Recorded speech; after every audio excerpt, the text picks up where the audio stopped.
Well, our theme for the month of January is possibility, the practice of personal unfolding and prophetic vision. I should begin by outlining a little bit about what prophetic vision means in the Unitarian Universalist tradition, because it may not be what you think. Prophecy is not about foretelling a cut in stone and inevitable future. That's someone called a seer. The seer idea comes out of Greek and Roman practice.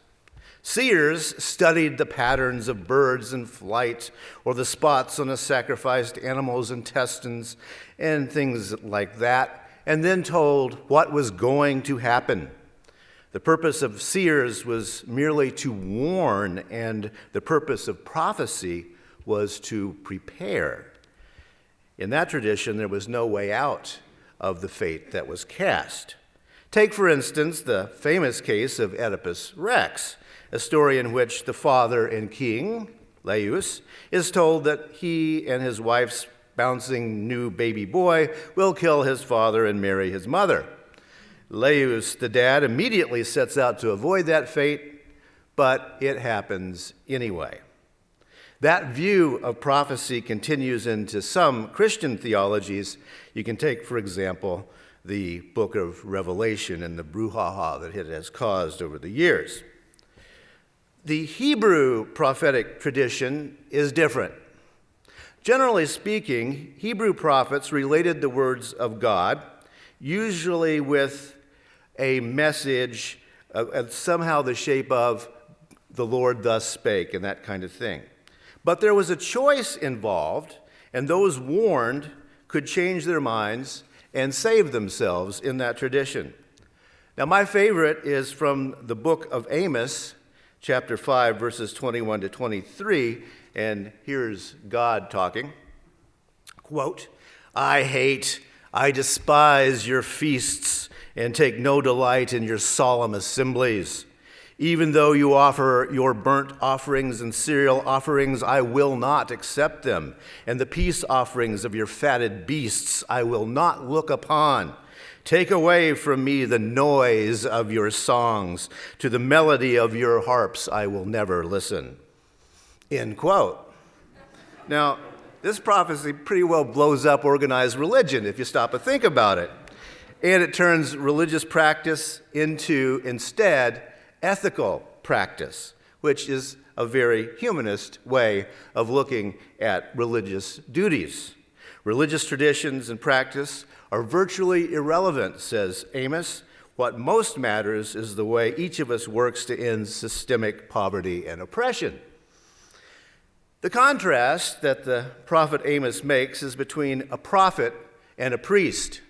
Prophet good, priest not. The prophet is out in the streets. The priest is back in the building taking care of business. Now, my downtown senior clergy group talks a lot about this distinction. You see all these big buildings around town, and it's a little bit difficult to be a senior minister and get out of those huge buildings because they're always about to fall down, and we have to take care of business. But nobody signs up to be a minister in order to be a priest. We all want to be prophets. The social justice angle is generally what's meant by prophecy in the Unitarian Universalist tradition, where we traditionally talk about the priesthood and prophethood of all believers, everybody in the pews. In our tradition, ministers are not even the first among equals. Everybody is equal, which is why we UU ministers don't wear funny hats. Or at least we don't wear funny hats that you're supposed to take seriously.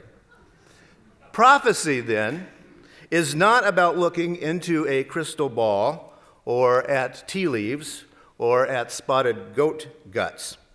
It's about assessing a situation and its implications and finding the ethical thing to do. First, perhaps, yes, in an ideal form, which is what religious theological thinking does pretty well, idealize, but then considering the realpolitik, what Otto von Bismarck meant when he said politics is the art of the possible. What's probable is, unfortunately, almost never ideal. And what's possible, well, depends. The other piece of the monthly theme is the practice of personal unfolding. For me, anyway, this involves living life as a sort of improvisational art form. And the first step there is what I call the art of decolonizing the mind.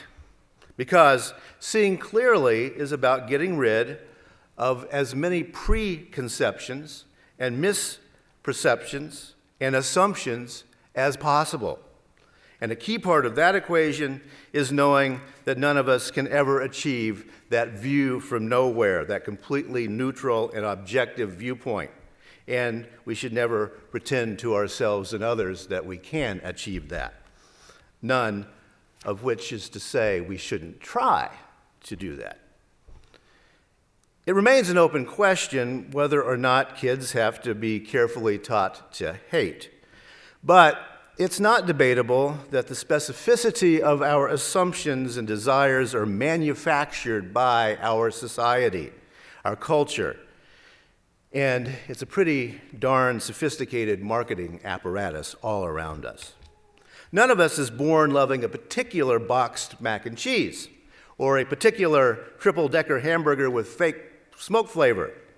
And none of us is born hankering for satin sheets or 400 horsepower automobiles. Fat, salt, sugar, comfort, speed. Yeah, these are things we are born to love, but how we deliver these things to ourselves is cultural. In other words, all of us have minds that have been colonized by invasive powers from branding to nationalism to religion. Ideally, religions and philosophies aid each of us in developing and maintaining a complex inner life and a set of standards for outward behavior. Part of that complexity is developing the skills to question what at first appear to be unquestionable desires and aversions, both political and cultural. We each have an inner life. The question is how nurturing to ourselves that inner life is, and how nurturing to the rest of the planet and our social cooperation. For me, that is the practice of personal unfolding that the monthly theme asks us to consider. Now, by the way, those of you with kids in the 5th and 6th grade RE program, they're hearing about the Golden Rule today, and they're going to be bringing home a golden ruler to remind them. And yes, the Golden Rule is one of humanity's formulations for connecting the inner life with outer social responsibility. It's not easy decolonizing our thinking, and often it's about resisting the calls. I remember visiting a small chapel in a tiny village in central Mexico. In this remote outpost of empire, the people, the Nahuas, had been forced by their Spanish conquerors to build a Christian chapel, complete with stone carvings of the apostles and the angels. In the carvings, those apostles and angels do not look like the Nahuas, but were featured and dressed like the conquistadores who had forced them to do the carving. The colonizing soldiers and priests had sought to overawe the locals with their grand cosmic religion. What they got instead were images of their oppressive, deluded selves set in stone.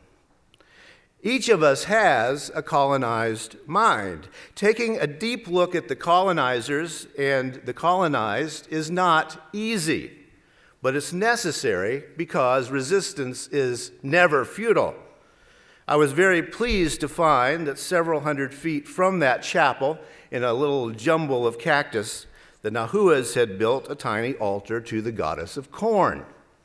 And the chapel long ago was shut up and shut down, but people still bring fresh corn to the corn goddess there today. Resistance to the colonizers is always possible. As I said earlier, there are two aspects of a prophecy. One aspect is about idealism, and the other is the art of the possible. So the art of the impossible, perhaps, and the art of the possible. Another aspect of that is being informed enough to figure out what's probable in your prophecy, because prophecy is about figuring out what's going to happen and what we can do about it. In politics, religion, and anything else of a social nature, always one question is about going backwards, and another is about going forwards. If we choose the past, well, you know what? It's always an idealized past that we embrace, a usable past that actually probably didn't happen. So I want to be brutally prophetic for a little bit, and you decide what you think, because we are all prophets and priests in our own right and in our own mind. I think from a prophetic viewpoint and taking a hard look at what's probable, it's plain to see what I consider to be an irreversible collapse of American power in the world. The really dumb, naive nationalism that Trump has merely accelerated something that started a long time ago. The probability, I think, is that the US and the UK and EU and NATO all have seen better days. Why? Because the old European-style colonialism has played itself out. The rest of the world is not longing for white Christian power any more than those Nahuas Indians did back in the 1540s. That's the probable.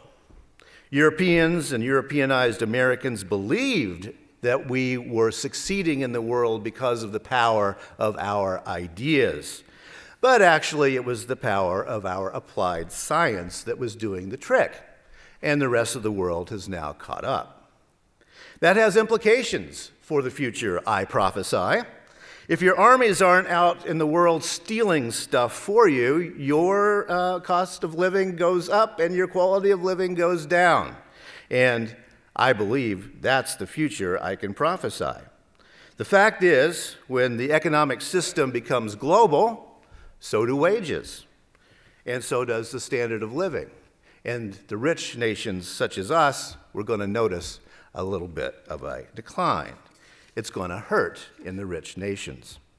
The probability is that we're not going to make America great again, or Europe great again, or European Christianity great again, or white Euro-American power great again. Time is an arrow. It goes only one way, and there's never, ever an again. Yes, the past can tell us valuable things about planning for the future. Our human history is a great, great sort of inheritance to have. We're very lucky. We're lucky to know how the ancients dealt with the challenges that they faced. That ability to pass on information from generation to generation is what has enabled human beings to survive and thrive on the planet. But the past is past. It already happened, and what we have done is not working anymore. It's not working the way we consume fossil fuel. It's not working how we use up natural resources. It's not working how we consume our food. It's not working in terms of our religions or our politics, which still today all over the world remain local and provincial in the very worst sense of those terms. There are all kinds of reasons we can't build a wall. Some reasons are logistical. If you haven't been to the Texas border, I have jumped over the Rio Grande, people. You can't build a wall. It's not possible. Some are moral, and some reasons not to build a wall is that it's pointless. The world simply doesn't work that way anymore. But yes, there is hope. There is possibility, because you know what? Those challenges are how we developed our brains in the first place. As human beings came down from the trees on the savanna of Africa, we developed mental mapping and complex language and ways to exist in cultures that grow bigger and bigger and bigger. That's pretty amazing when you stop to think about it. I, for one, don't want to return to the days of my youth when so many Americans thought it was the white man's burden to force democracy, capitalism, and Christianity on the rest of the planet and enforce white supremacy and patriarchy here in our homes. The death of those things, I think, makes the world and all of us better. The reading this morning is from the author Ed Simon, that book, America and Other Fictions on Radical Faith and Post-Religion. The argument in his book is very straightforward. It's time that liberals, both politically liberal and religiously liberal, reclaim and live into the mythology of America as a liberator of humanity. Not in the sense that the idea came to mean in our past with disastrous invasions and botched attempts at nation building, but a liberator through the idea of a free human being in America, a place where no human being is ever treated as a means rather than an end in and of themselves. Ed Simon's field of study is 17th century British history, where and when was born the idea of a land free of constraints in terms of state religion, state-imposed hierarchies, and social and economic differences. Those were radical ideas that in practice never gelled in the British Empire and never gelled here in North America. They are ideals, but they're good ideals. I've said many times that, as I see it, the central ethical core of humanism is that no person ever be treated as a cog in a machine or a means to an end. Nobody should ever be an illegal or a deviant or any other label that we use to make someone other. Yes, treating every human being as a free and individual part of the social whole is an ideal. It's a dream, but at least it is a worthy dream. It's not probable. Maybe it's not even possible, but it is a good goal to pursue. Those of you who know Hamilton, an American musical, remember that George Washington character says to Alexander Hamilton at one point after the war, "Winning was easy, young man, governing is harder." And then he does. And King George sings, "It was much harder when it's all your call." Yeah, it is. Ed Simon, who is an atheist, is calling for a liberalism that recognizes and calls out delusion and is willing and able to call things by those old European names like sin.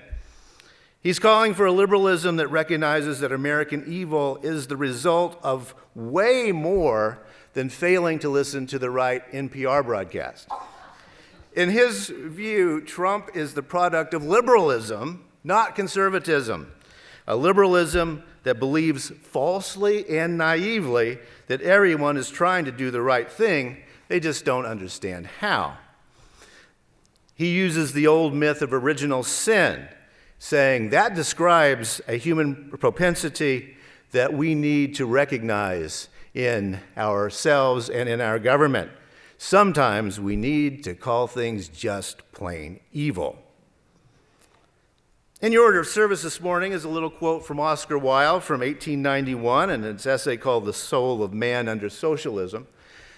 Wilde, late in his life, became an anarcho-socialist. He did not believe in hierarchy, but he thought the only way to develop a true human being was to allow everyone to be an artist and give everyone the ability to do that. Yeah, that's kind of ideal, but not a bad idea.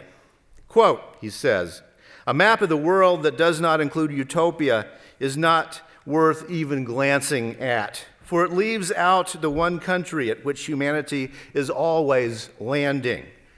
He continues, "And when humanity lands there, it looks out and seeing a better country sets sail. Progress is the realization of utopias." End quote.